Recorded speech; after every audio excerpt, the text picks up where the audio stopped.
এই গুজরাটে গুজরাটে গণহত্যা এবং ধ্বংসযজ্ঞ চলেছে। আমরা জানি 2013 সালে ভারতের মুজাফফরাবাদে মুসলমানদের উপর নির্মম নির্যাতন চলেছে। আমরা জানি 2020 সালে দিল্লি জুড়ে মুসলমানদের উপর অত্যাচার, নির্যাতন, নিগ্রহ, বঞ্চনা, লাঞ্ছনা করা হয়েছে এবং মসজিদ সহ মুসলমানদের বিভিন্ন স্থাপত্য এবং পুরাকীর্তি ধ্বংস করা হয়েছে।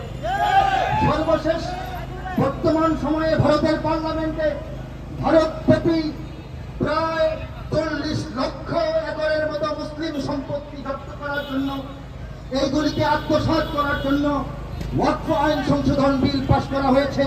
এটাকে আইনে পরিণত করার চক্রান্ত চালানো হচ্ছে।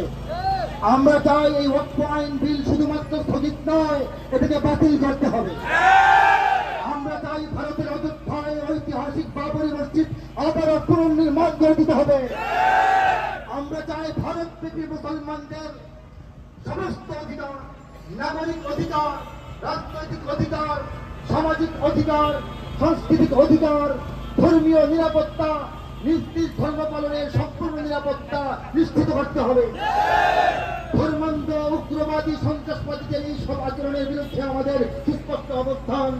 আমরা কখনো চাইব না ভারত রাষ্ট্র বা ভারত সরকার এই উগ্রবাদী সন্ত্রাসীদেরকে প্রত্যক্ষ পরোক্ষ কোনো সমর্থন দিক, এটা আমরা চাইব না। আমরা এই আচরণের তীব্র প্রতিবাদ এবং নিন্দা জানিয়েছি।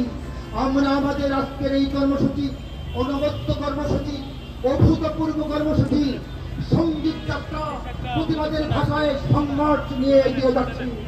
আমরা প্রশাসনের নিয়মের বাইরে যেতে চাই না। আমরা আমাদের স্বদেশী প্রশাসনকে বিব্রত করতে চাই না। আমরা আমাদের রাষ্ট্রের উপর চাপ প্রয়োগ করতে চাই না। আমরা রাষ্ট্রকে ধন্যবাদ জানাচ্ছি। এই প্রথম বাংলাদেশের সরকারের পক্ষ থেকে, সরাসরি রাষ্ট্রের পক্ষ থেকে বাংলাদেশের নিজের মুখের ভাষায়, রাষ্ট্রের ভাষায় ভারতে সমস্ত মুসলমানদের নিরাপত্তা নিশ্চিত করার দাবি জানানো হয়েছে। আমরা সাধুবাদ জানাই এবং সরকারের প্রতি আমাদের উদাত্ত আহ্বান, আকুল আবেদন, সমস্ত রকমের আন্তর্জাতিক পরিমণ্ডলকে ব্যবহার করে, সমস্ত রকমের ডিপ্লোম্যাটিক ওয়েকে, ডিপ্লোম্যাটিক পলিসিকে ব্যবহার করে, সমস্ত রকমের রাজনৈতিক কূটনৈতিক ব্যবস্থা গ্রহণ করে ভারতের মুসলমানদের নিরাপত্তা নিশ্চিতের জন্য তারা সমস্ত রকমের কার্যক্রম হাতে নেবেন, এটা আমাদের প্রত্যাশা। বন্ধুগণ, আমরা স্লোগানে স্লোগানে, সঙ্গীতে সঙ্গীতে রাজপথ মুখরিত করে আজকে এই পর্যন্ত এসেছি। আমরা আবারও আমাদের মুক্তাঙ্গনে ফিরে যাব। আমরা গোটা জাতিকে এবং মিডিয়ার সংবাদকর্মী ভাইদের